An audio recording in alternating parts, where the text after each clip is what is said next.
Welcome to EduCommerce Academy. Myself Adarsh Lacheta, here to teach you CA Intermediate Corporate Law, Chapter 10 Audit and Audit. आज के हम इस video में audit के बारे में जानेंगे, ऑडिटर के बारे में जानेंगे और क्या क्वालिफिकेशंस हैं या क्या डिस्क्वालिफिकेशंस है स्टैट्यूटरी ऑडिटर के अपॉइंटमेंट के लिए। पहले स्टैट्यूटरी ऑडिट किसे बोलेंगे? जब आपकी एंटिटी, कंपनी या फर्म पर कंपल्शन हो कि आपको ऑडिट करवाना जरूरी है आपकी फाइनेंशियल इंफॉर्मेशन का, वह स्टैट्यूटरी ऑडिट कहलाता है। और जो वह स्टैट्यूटरी ऑडिट परफॉर्म करता है यानी कि चार्टर्ड अकाउंटेंट, उसे हम स्टैट्यूटरी ऑडिटर बोलते हैं। अब क्या क्वालिफिकेशंस है to be a statutory auditor? अगर आपको स्टैट्यूटरी ऑडिटर अपॉइंट करना है तो क्या क्वालिफिकेशंस उसके लिए होनी जरूरी है? पहला, वह सीए एक्ट 1949 के अंदर रजिस्टर्ड होना चाहिए। सिंपली वह आईसीआई का मेंबर होना चाहिए। दूसरा, वह एक प्रैक्टिसिंग चार्टर्ड अकाउंटेंट होना चाहिए जिसके पास सर्टिफिकेट ऑफ प्रैक्टिस हो। यहाँ पर नेशनलिटी इंपॉर्टेंट नहीं होती। There can be 3 types of auditing firms. पहला, इंडिविजुअल यानी सोल प्रोप्राइटरशिप फर्म, जिसके अंदर एक इंडिविजुअल अपनी फर्म खोलता है और वही ऑडिट परफॉर्म करता है। उसके जो भी क्लाइंट्स रहेंगे उसकी ऑडिट रिपोर्ट पर वही सिग्नेचर करेगा और जो भी एक्ट होगा उसके लिए वो खुद ही रिस्पॉन्सिबल होगा। जो भी वो ओपिनियन एक्सप्रेस करेगा उसके लिए भी वही रिस्पॉन्सिबल होगा। सेकंड आता है एलएलपी। एलएलपी यानी लिमिटेड लायबिलिटी पार्टनरशिप एक्ट 2008 के अंदर जो फर्म रजिस्टर्ड होगी, अर्नस्ट एंड यंग एलएलपी एक बिग फोर फर्म है इंडिया की जो एलएलपी फर्म कहलाती है। उसके फेमस क्लाइंट्स है कोको कोला और नेटफ्लिक्स। इस केस में जो भी पार्टनर्स वो असाइन करेंगे कि वो ऑडिट रिपोर्ट पर सिग्नेचर कर सकते हैं, सिर्फ वही partners audit form, audit report पे या और भी कोई रिपोर्ट जो इशू की जाती है फर्म के द्वारा उस पर सिग्नेचर कर सकते हैं। पार्टनरशिप फर्म्स का एग्जांपल है गुप्ता एंड ब्रदर्स। यानी दो या दो से ज्यादा लोग जब मिलकर पार्टनरशिप फर्म बनाए ऑडिट के लिए तो वो एक पार्टनरशिप ऑडिटिंग फर्म कहलाएगी।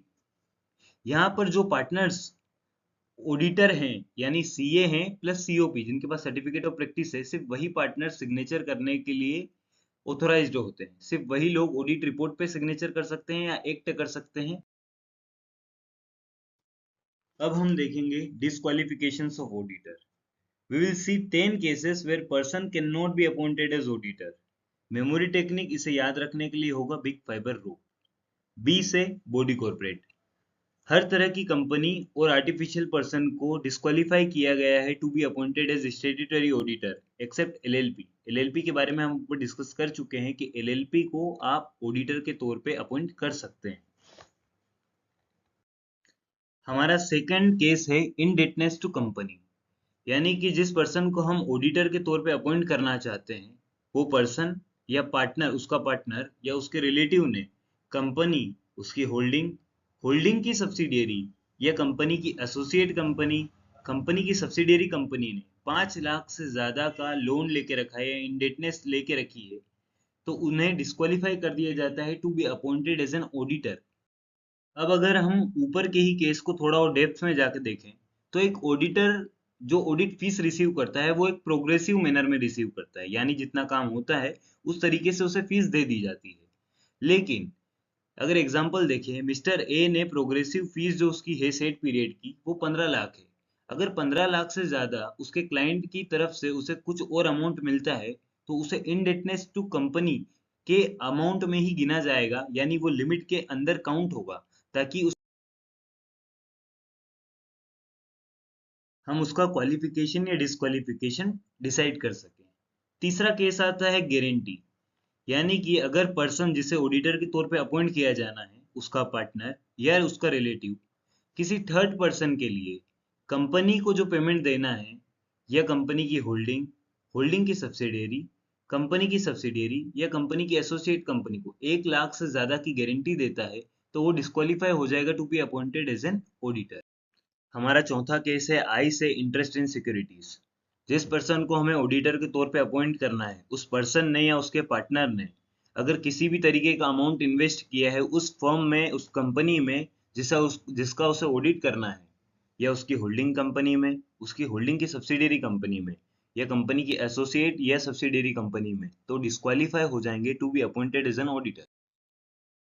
इसी केस को हम डेप्थ में देखें तो रिलेटिव के लिए अलग प्रोविजन दिया हुआ है अगर ऑडिटर के तौर पे जिसे अपॉइंट करना है उसके रिलेटिव ने 1 लाख से ज्यादा की सिक्योरिटीज होल्ड करके रखी है कंपनी, उसकी होल्डिंग कंपनी, होल्डिंग की सब्सिडेरी या कंपनी की सब्सिडेरी या एसोसिएट कंपनी में, तो ऑडिटर को जो जिसे अपॉइंट करना था उसे डिस्क्वालीफाई कर दिया जाएगा to be appointed as an auditor.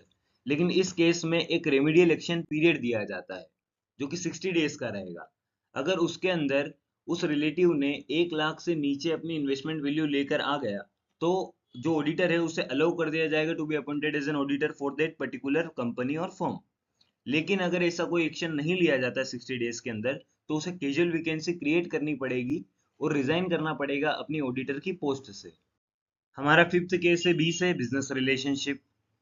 इसके लिए पहले जान लेते हैं कि कंपनीज एक्ट 2013 के अकॉर्डिंग कौन से ट्रांजेक्शन्स अलाउड है to be done with client and which are not allowed to be done with client. पहला, अगर ऑडिटर और क्लाइंट चाहे कि हम साथ में बिजनेस करना चाहे तो वो टोटली प्रोहिबिटेड है, फर्स्ट केस हमारा। सेकंड केस है कि अगर ऑडिटर चाहता है कि वो अपने क्लाइंट को other than audit services provide करे तो वो कौन सी सर्विसेज दे सकता है।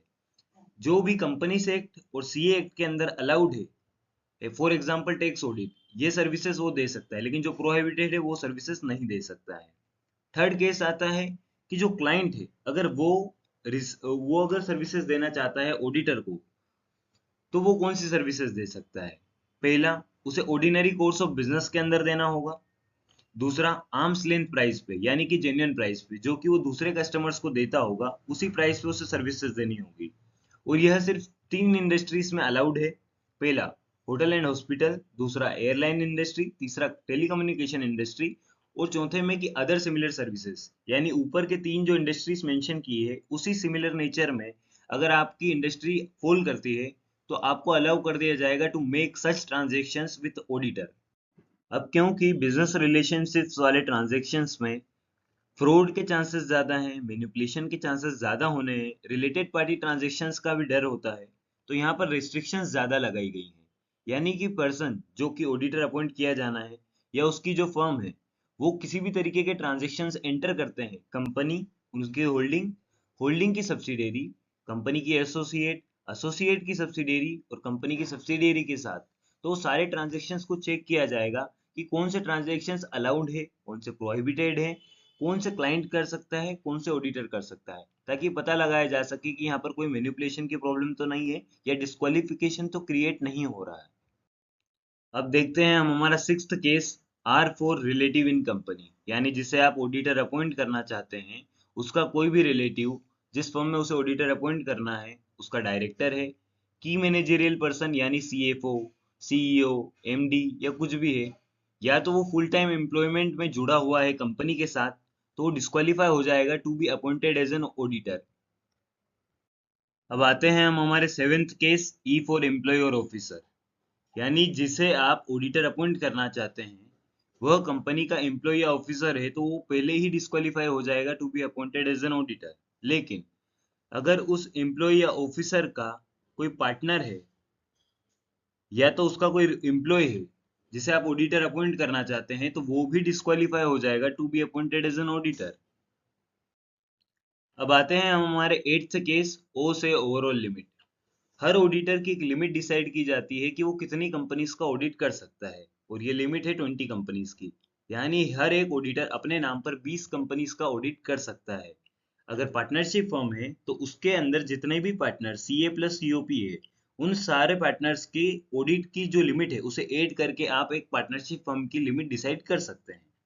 इसके अंदर पेड अप कैपिटल जिनका भी प्राइवेट कंपनीज का 100 करोड़ से ऊपर है वो भी काउंट हो जाएगी। अभी एक्सक्लूड किसको किसको करती है, अगर ओपीसी का करना चाहते हैं तो आप कितनी भी ओपीसी का ऑडिट कर सकते हैं, वो इन 20 कंपनीज में काउंट नहीं होगी। डोरमेंट कंपनी या स्लीपिंग कंपनी इसमें काउंट नहीं होगी।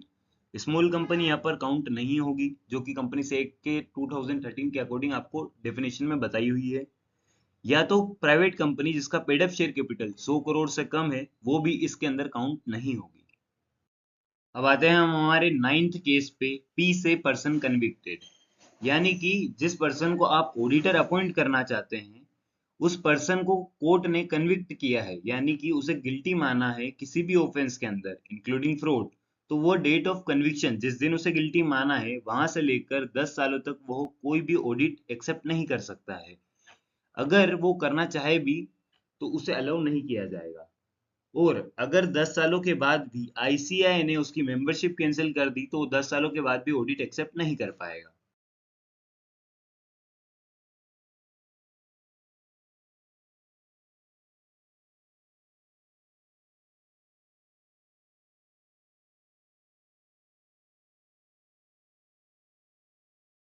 अभी तक हमने जितने भी केसेस ऊपर देखे हैं 9 केसेस, उन सब में ये था कि कोई भी पर्सन अगर उस कैटेगरी में फॉल करेगा तो डिस्क्वालीफाई हो जाएगा to be appointed as an auditor.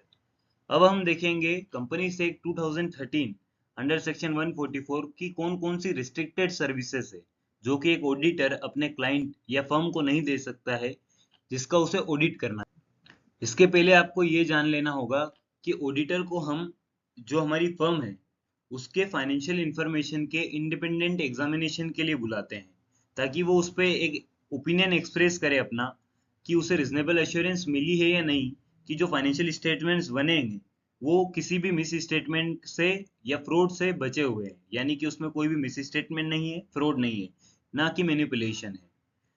और ये फाइनेंशियल इंफॉर्मेशन बनाने का यानी प्रिपेयर करने का और प्रेजेंट करने का काम मैनेजमेंट का होता है, जिसकी वो फर्म होती है या तो कंपनी होती है। अब देखते हैं कि कौन कौन सी सर्विसेज रिस्ट्रिक्टेड है to be given to the client by auditor.